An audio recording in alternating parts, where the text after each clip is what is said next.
श्रावण मास महात्म्य अध्याय 3।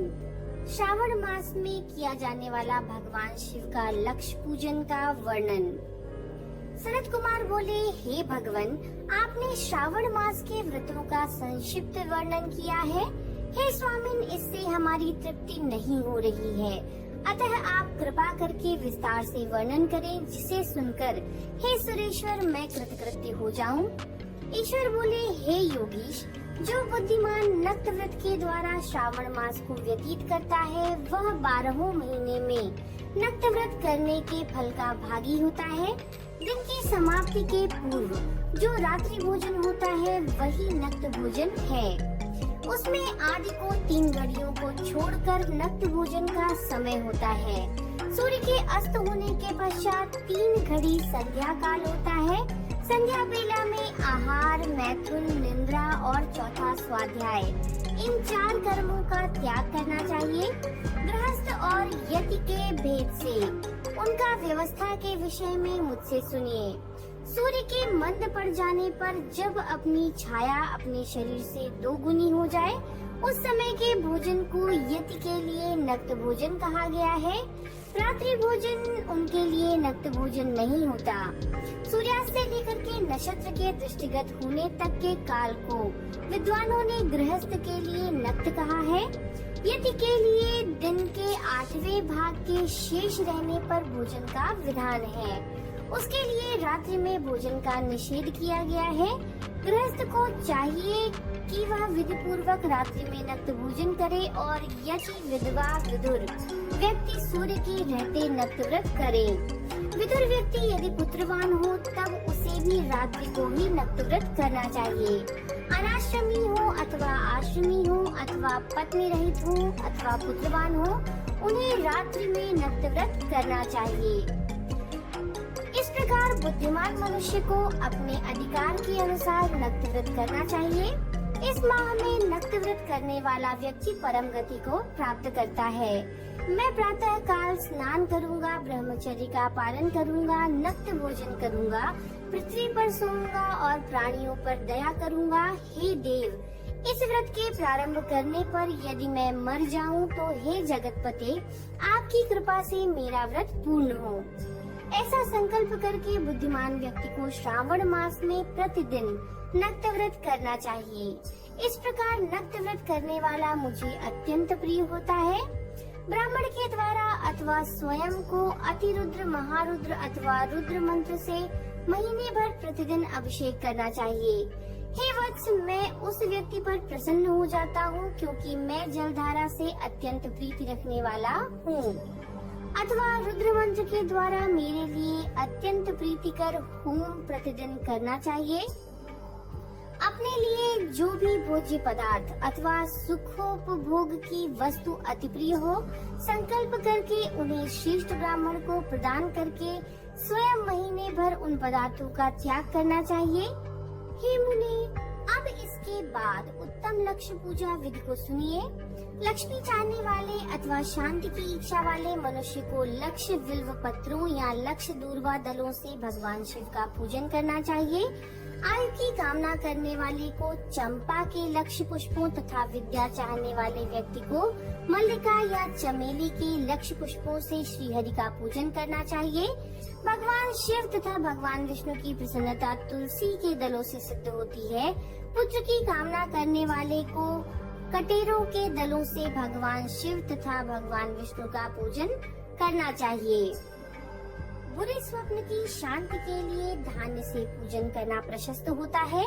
देव के समक्ष निर्मित किए गए रंगवल्ली आदि से विभिन्न रंगों से रचित पद्म, स्वस्तिक और चंद्र आदि से प्रभु का पूजन करना चाहिए। और इस प्रकार सभी मनोरथों की सिद्धि के लिए सभी प्रकार के पुष्पों से यदि मनुष्य लक्ष्य पूजा करे तो शिव जी प्रसन्न होंगे।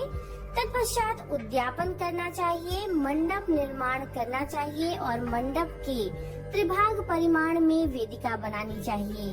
तदनंतर पुण्याहवाचन करके आचार्य का वर्ण करना चाहिए और उस मंडप में प्रविष्ट होकर गीत तथा वाद्य के शब्दों और तीव्र वेद ध्वनि से रात्रि में जागरण करना चाहिए।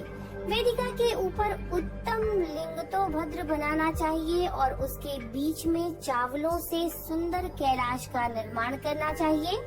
उसके ऊपर तांबे का अत्यंत चमकीला और पंचवल्लभ युक्त कलश स्थापित करना चाहिए और उसे रेशमी वस्त्र से वेष्टित कर देना चाहिए। उसके ऊपर पार्वती पति शिव को सुवर्णमय प्रतिमा स्थापित करना चाहिए। तत्पश्चात पंचामृत पूर्वक धूप दीप तथा नैवेद्य से उस प्रतिमा का पूजन करना चाहिए और गीत वाद्य नृत्य एवं वेद शास्त्र तथा पुराणों के पाठ के द्वारा रात्रि में जागरण करना चाहिए। इसके बाद प्रातः काल भली भांति स्नान करके पवित्र हो जाना चाहिए और अपनी शाखा में निर्दिष्ट विधान के अनुसार वेदी का निर्माण करना चाहिए।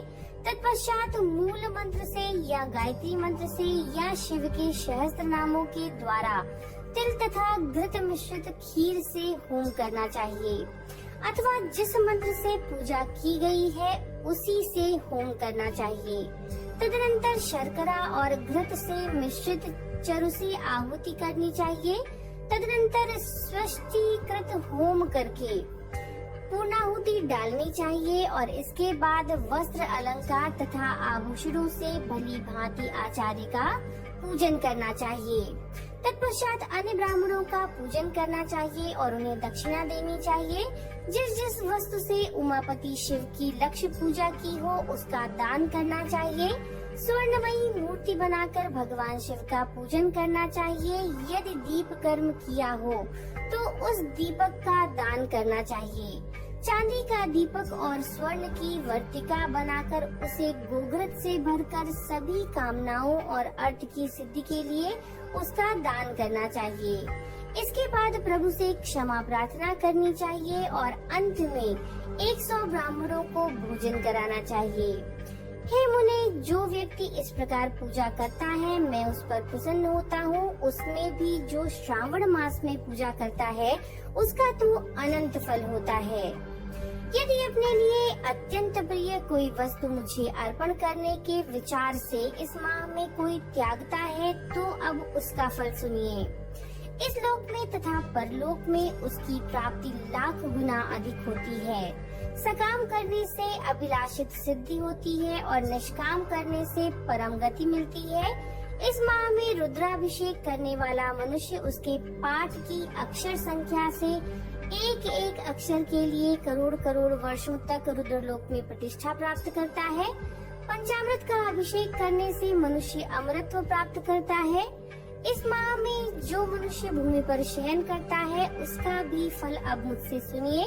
हे द्विजश्रेष्ठ, वह मनुष्य 9 प्रकार के रत्नों से जड़ी हुई सुंदर वस्त्र से आच्छादित बिछे हुए कोमल गद्दे से सुशोभित 10 तकियों से युक्त रम्य स्त्रियों से विभूषित रत्न निर्मित दीपों से मंडित तथा अत्यंत मृदु और गरुणाकार प्रवाल मणि निर्मित अथवा हाथी दांत की बनी हुई अथवा चंदन की बनी हुई उत्तम तथा शुभ सैया को प्राप्त करता है।